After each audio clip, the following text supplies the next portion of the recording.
Bon, bonjour tout le monde. Alors, aujourd'hui, je vous propose de travailler vos katas à la maison.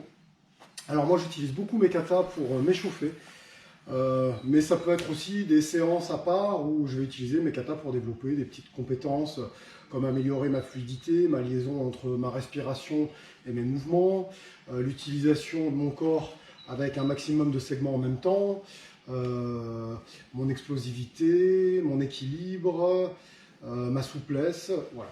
Donc en fait, ce que je vous propose aujourd'hui, c'est de travailler sur un Poken Nidan. Donc je sais qu'il y en a parmi vous qui l'ont pas encore appris, ce kata.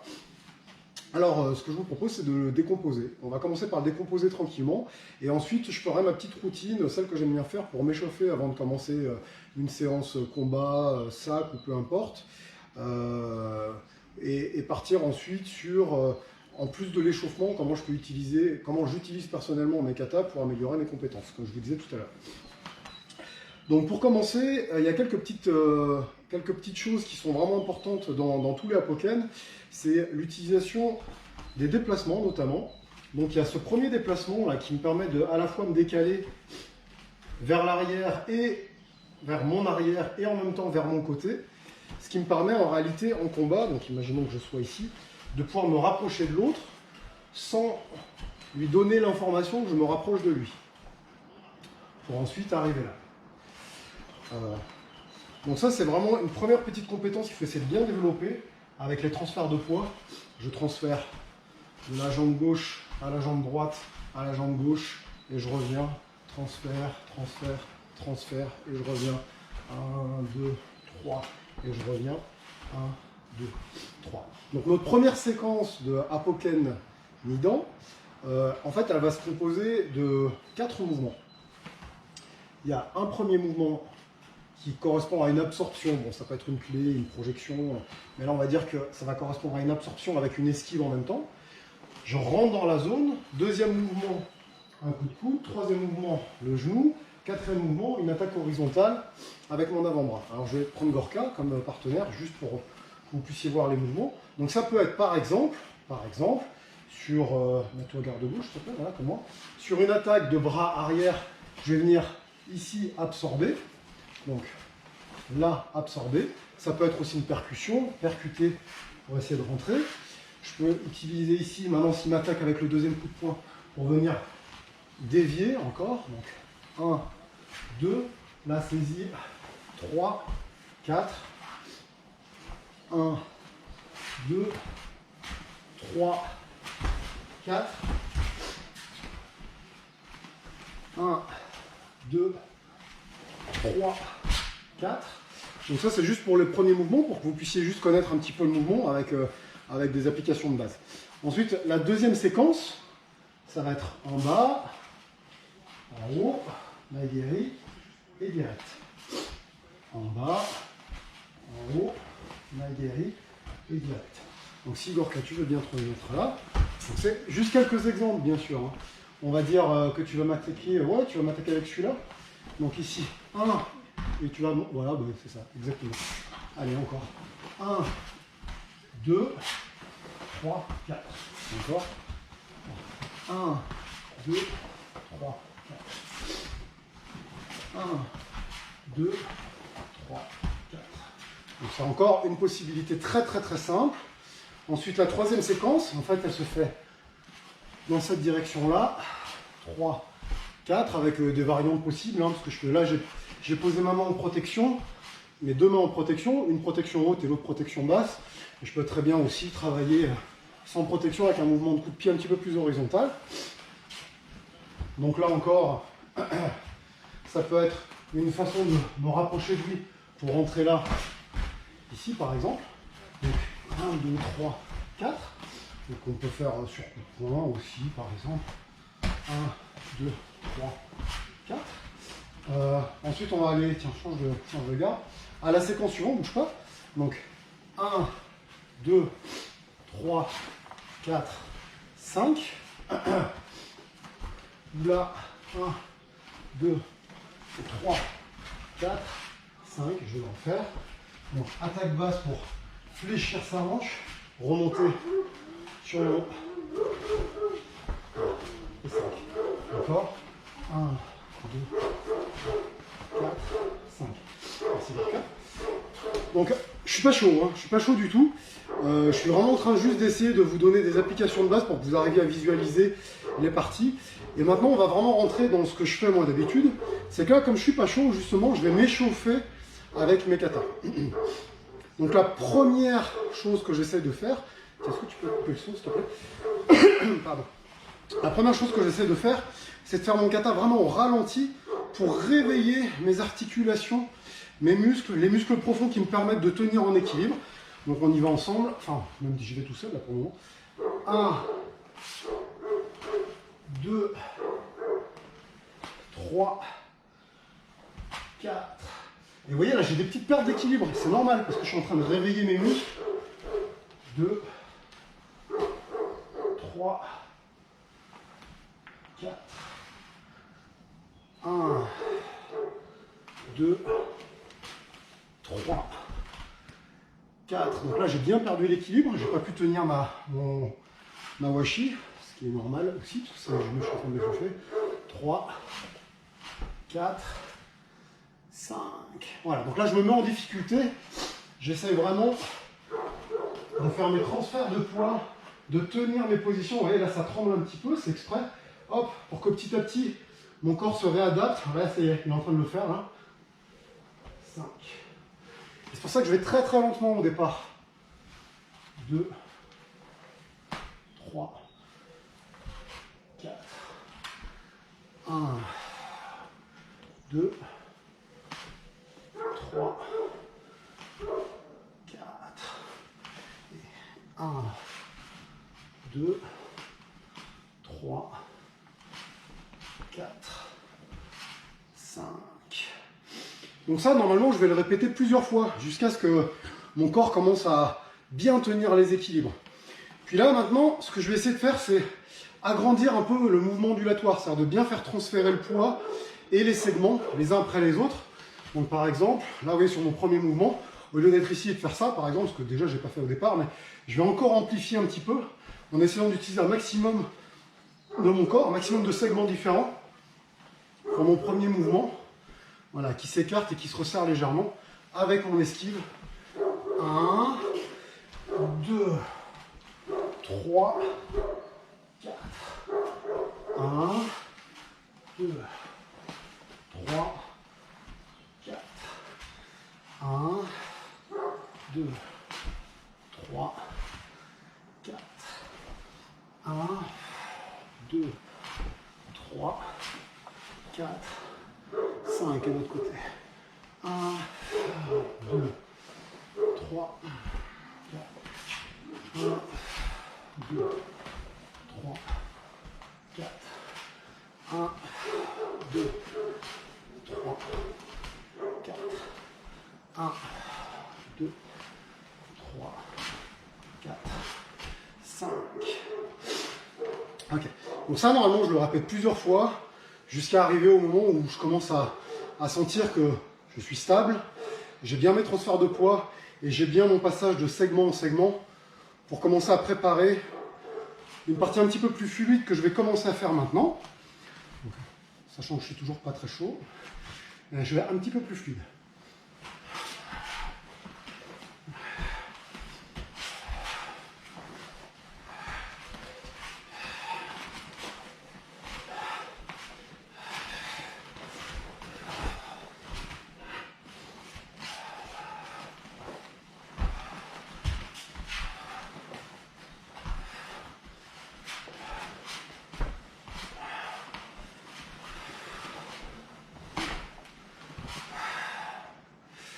Normalement, je ne m'arrête jamais. Hein, c'est un cycle où on ne s'arrête pas, on s'arrête pas, on s'arrête pas, on s'arrête pas, on répète.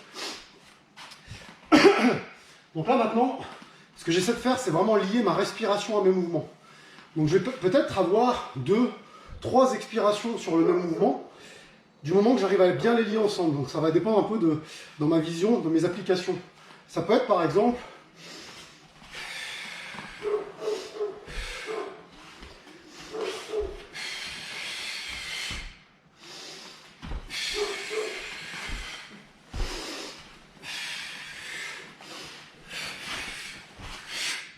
Par exemple, donc avec des visions d'application où je lis certains mouvements Et donc je lis ma respiration à ce moment-là. Allez, je vais me le refaire un petit peu, ça c'est plus pour moi.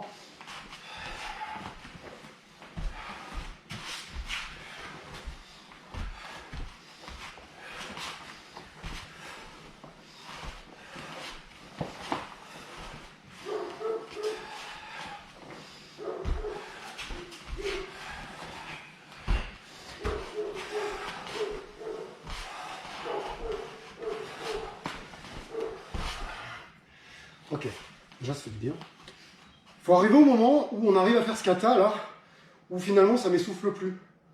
Si ça m'essouffle plus, ça veut dire que j'ai commencé à bien réveiller mon appareil cardiovasculaire et respiratoire, et qui fait que en fait, et que je vais pas trop vite aussi. Du coup, je dois sentir que je commence à transpirer, ça va me faire du bien, et là c'est parfait. Donc quand on rentre dans la phase, je vais améliorer mon endurance, on reste à peu près à ce niveau-là, avec pourquoi pas, de temps en temps des accélérations, et de temps en temps des moments plus calmes. Je vais juste aller un tout petit peu plus vite, mais en essayant de garder cette fluidité. Donc je ne vais pas hacher, je ne vais pas lancer encore pour le moment. Donc un poil plus vite.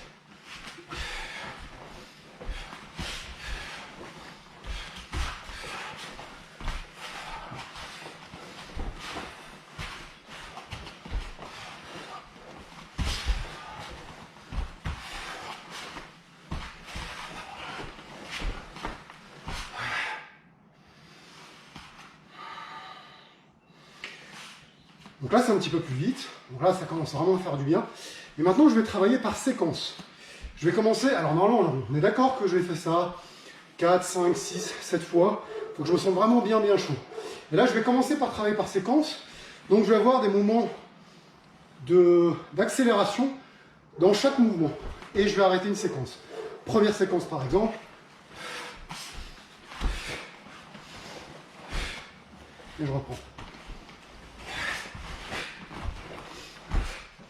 Et je reprends. Et je reprends. Et encore. Et encore. Deuxième séquence. Donc là, je me repose un peu habituellement.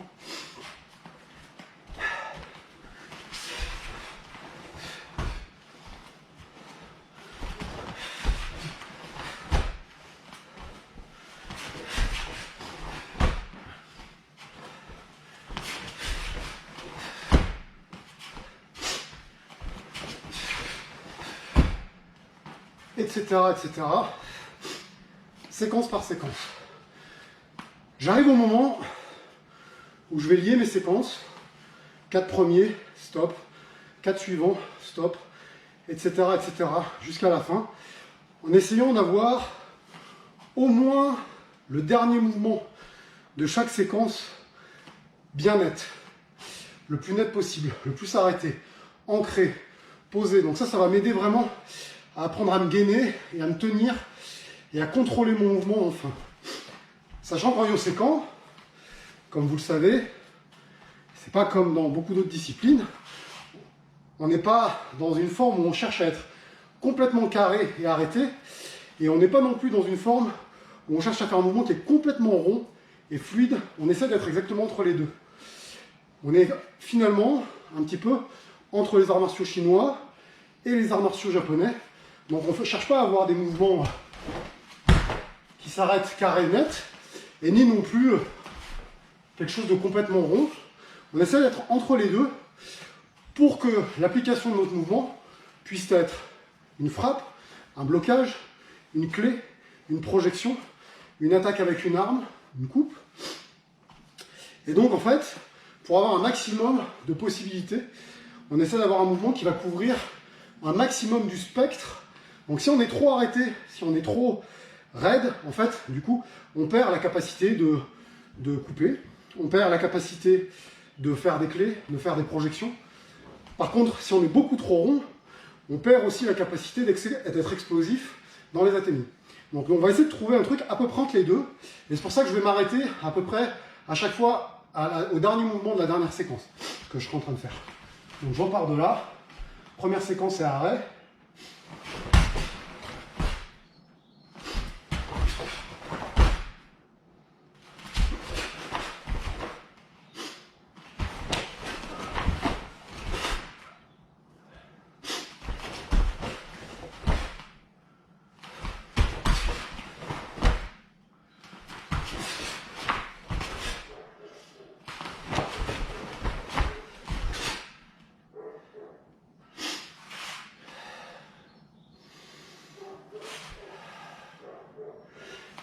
Et donc j'essaie de me calmer chaque fois que je finis mon kata, histoire d'être prêt à repartir. Donc là, je commence à faire un petit travail qui ressemble à du fractionné finalement. Un petit peu comme du fractionné. Donc là, je suis vraiment dans mon kata. En entier, séquence par séquence, avec les bons mouvements. Donc vous voyez, ça a déjà un effet sur moi. Ça doit faire 10 minutes que je suis là. Je suis déjà en train de transpirer, alors que je n'ai pas travaillé vraiment comme il faut. Bon, c'est aussi un petit peu les allergies. Parce que comme vous l'entendez, j'ai du mal à respirer. À cause du pollen qui vient du beau temps qu'on a ici. Alors je le refais. Mais d'abord, je vais vous montrer quelques idées. Si tu peux prendre la caméra, s'il te plaît. Sur Bob. Alors mon copain Bob, il est cool parce que en fait, il me permet de pouvoir améliorer ma visualisation quand je fais mes mouvements. Donc exemple, tout à l'heure, on a fait ce premier mouvement. Ici. Bah, s'il est trop carré, ce premier mouvement, ça devient un athénie du type être très très près et frapper comme ça. Donc ça peut être d'ailleurs le coude et la main. Ou ça peut être un blocage arrêté. Ok. Mais c'est vrai qu'en séquence, ce qu'on aime bien, c'est essayer de se rapprocher. Donc le blocage arrêté crée de la distance entre nous deux. Si je fais ça, je pousse sur le côté, ça crée une distance que je vais effacer en cherchant à absorber le mouvement. Donc si je travaillais en contre, d'un coup de poing par exemple, ça serait en cherchant à absorber le mouvement pour me rapprocher et rentrer. Absorber son attaque pour rapprocher, donc j'esquive, j'absorbe et je rentre. Et donc là, si on fait plusieurs athénies, donc au lieu d'absorber, je peux aussi percuter. Pull.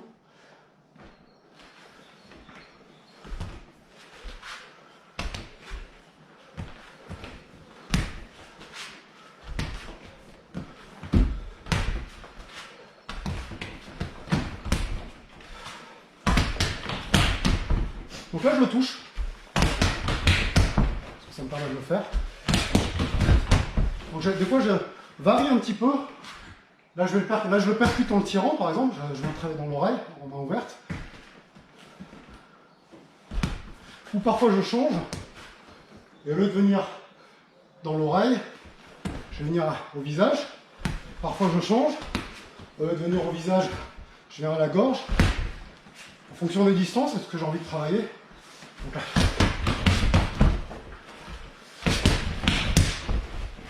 Donc ça, c'est pour vraiment fluidifier mes mouvements, essayer d'être un petit peu précis dans mes attaques. Et après, je peux essayer d'arrêter mon mouvement pour être plus précis dans mes positionnements.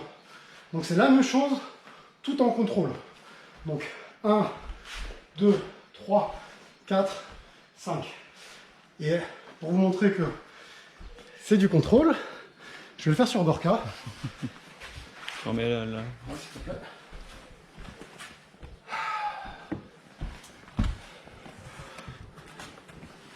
Allez. Donc tu te mets juste comme ça. De toute façon, je ne te touche pas. Donc c'est le même exercice. Je cherche à être le plus près possible de lui. Et petit à petit à claquer mes mouvements. Donc à bien les jeter, arrêter, jeter, arrêter, jeter, arrêter, jeter, arrêter. Ici et là.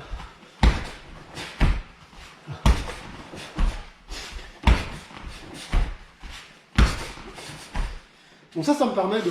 Merci. Ça me permet d'essayer d'avoir un mouvement qui est bien contrôlé, qui est bien bloqué, qui est bien arrêté. Et c'est un peu plus difficile à travailler, parce que je peux moins utiliser le fait de rebondir sur lui pour armer mon mouvement suivant. Donc c'est une compétence qui reste intéressante. Donc voilà pour aujourd'hui. Donc on reprend dans l'ordre. 1. Décomposé. 2. Très très lent avec contrôle des appuis. 3. Je commence à passer en fluidité. Je le lie petit à petit mon mouvement à ma respiration. Ensuite je passe en 4 à des séquences et je travaille que mes séquences. Et 5. Je refais mon kata en entier. On va essayer de bien visualiser ce que je fais. Il y a un point dont je n'ai pas parlé, qui est le kiai. Et pourtant le kiai c'est important. C'est le moment où en fin de kata, on va lâcher, d'ailleurs pas forcément qu'en fin de kata, ça peut être à d'autres moments, on va lâcher tout ce qui nous reste de puissance, tout ce qu'on a encore dans le ventre. Le kiai, j'ai l'habitude de dire que ça s'apparente C'est pas seulement comme au tennis pour lancer fort de la puissance, il y a aussi l'idée d'un rugissement. Comme un lion qui rugit, et en rugissant, il exprime aussi son statut, sa virilité. Donc il y a l'idée presque de faire peur, en tout cas d'impressionner son adversaire. Donc le kiai, c'est pour ça que le kiai généralement, c'est un kiai qui se fait par le ventre. On parle de hara dans les arts martiaux, donc par le ventre. Et donc par le ventre, ça veut dire qu'il faut changer déjà sa façon de respirer, chose que j'ai fait tout à l'heure mais j'en ai pas parlé. C'est-à-dire qu'au lieu de respirer avec la partie haute de mes poumons, c'est-à-dire en faisant... Donc là c'est bien les poumons qui partent vers l'avant. J'essaie de respirer un peu plus avec la partie basse. Donc j'essaie de descendre mon diaphragme, ici. Vous voyez presque la partie haute se creuse à la limite pour faire descendre le diaphragme. Mais en descendant mon diaphragme, il ne faut pas que je perde ma ceinture abdominale. Donc l'idée c'est de descendre le diaphragme tout en gainant le transverse. Donc c'est de faire les deux en même temps. Et ça va avoir un effet immédiat que vous allez peut-être entendre à la vidéo, je l'espère. Donc l'effet immédiat, c'est que là par exemple je respire et je parle avec le haut de mon corps. Et maintenant, je commence à respirer et parler en descendant mon diaphragme. Et automatiquement, ça change ma caisse de résonance. Et je passe à une voix qui est beaucoup plus grave. Eh ben, dans le kiai, c'est la même chose. Quand j'arrive sur mon kiai à la fin, j'ai fait mon yoko ulamawashi. Et je vais faire ici mon ulaken, ici, avec cette partie de la main. Donc le kiai, il va essayer de sortir du ventre. Et après, chacun peut avoir son kiai. Hein, ça peut sortir un petit peu différemment. Chez nous, on fait un kiai qui s'apparente au... Si je devais faire des lettres, yay, yay. Donc là, je le fais avec le haut d'ailleurs. Yay. Là, ça va être le bas. Donc, je le fais sur la fin. Donc, yay.